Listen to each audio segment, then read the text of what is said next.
Baik, bismillahirrahmanirrahim. Ikhwas sekalian, saudara-saudariku, salat tahajud seperti kami sampaikan di pertemuan lalu adalah salat yang sangat penting. Ingat, kalau di pertemuan lalu kami sampaikan 4 keutamaan tahajud, hari ini saya tambahkan 2 dan 3 yang lain langsung dari Al-Quran. Ya, kemarin saya sampaikan 4 hal. 1, masih ingat Quran surah ke-17 ayat 79 sampai dengan 81 itu.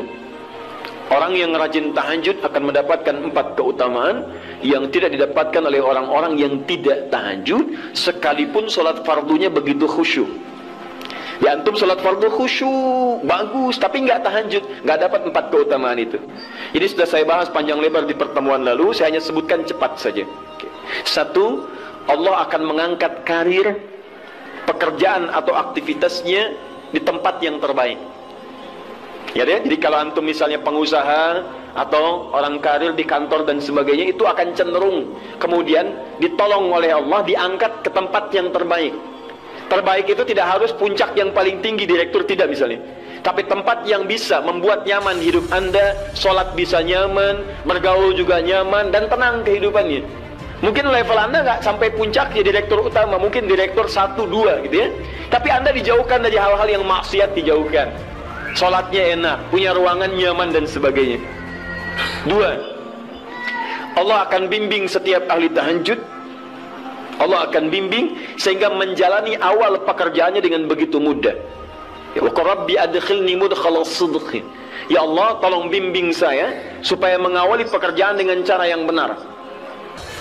3, awas, hati-hati. Anda memang posisi tinggi, sekarang dapat proyek. Apakah setiap yang dapat proyek menjalani pekerjaannya dengan benar? Belum tentu. Jangan tinggi-tinggi lah. Maaf ya, apakah orang tua yang sekarang menyekolahkan anaknya ke tempat belajar menjalani awalnya dengan benar?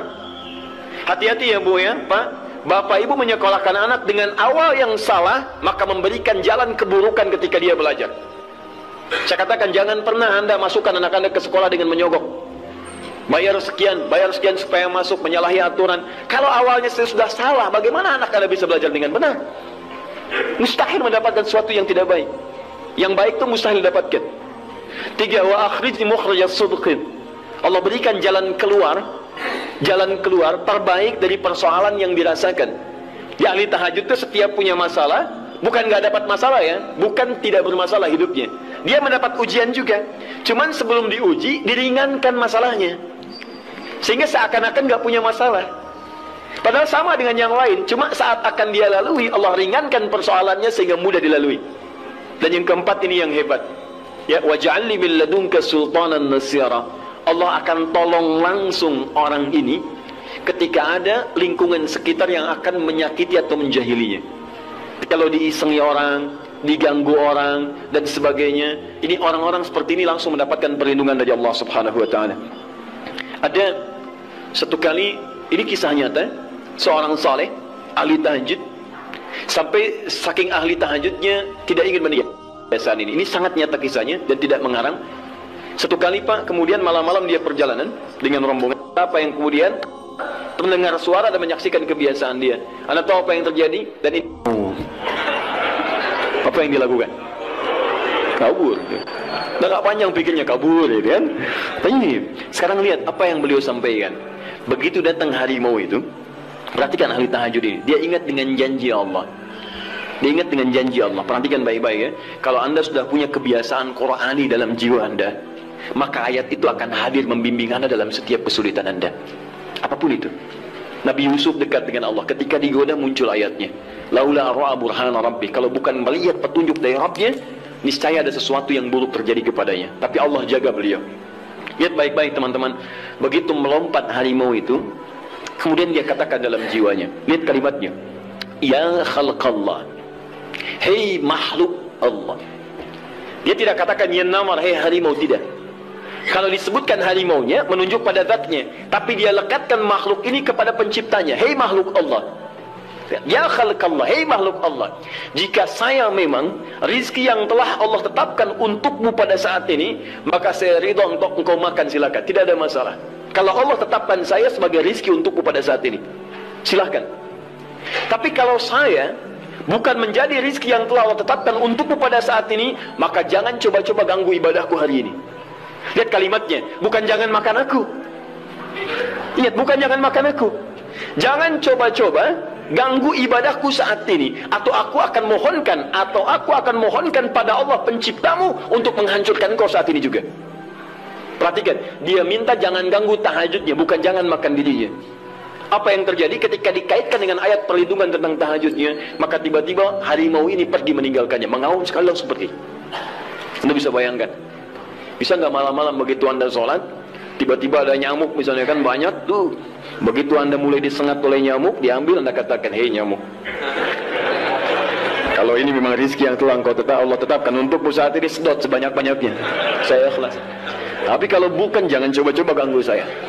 Atau saya mohonkan kepada Allah pencipta untuk menghancurkan kau saat ini juga. Masya Allah. Kira-kira apa reaksi nyamuk? Makin banyak kayaknya.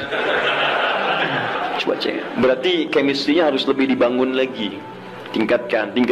Itu waj'alni min ladunka sultanan nasara. Aqimis salata liduluki samsi ila ghasaqil laili wa qur'an al-fajr. Inna qur'an al-fajr kana mas'uda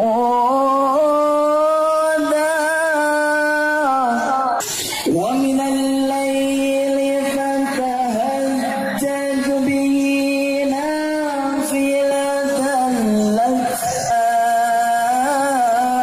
ayyad'ashaka rabbuka maqaman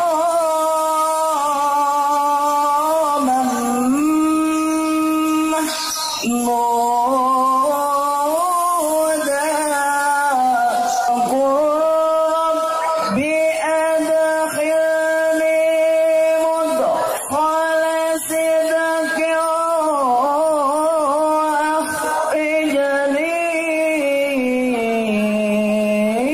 mudkhala sidqin akhrijni مخرج صدق واجعل لي من لدنك سلطانا نصيرا قل جاء الحق وزهق الباطل إن الباطل كان زهوقا